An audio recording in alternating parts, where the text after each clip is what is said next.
Pejabat awam dia tak boleh. Tu ke gigit ni? Saya gigit dia sebab dia tendang saya. Saya pun ada buat laporan polis. Sekejap saya tunjuk, saya ada buat laporan polis. Kenapa Sebab ramai orang tuduh. Sebab waktu kejadian tu saya duduk di depan lori tu sebab supaya kerendaan saya tidak disita. Lepas tu penguat kuasa tu tarik saya, hentak saya ke tepi. Dan waktu tu ada berlaku pergulutan. Diorang tapar saya, diorang tendang saya. Dan di situ yang saya tarik tangan dia, gigit. Dan di sini pun saya memang ada buat laporan polis. Di sini saya ada tulis laporan polis saya.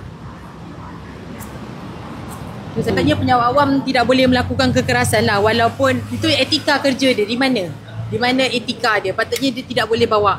Kita pun tahu di side kita kesalahan kita adalah menghalang pejabat awam.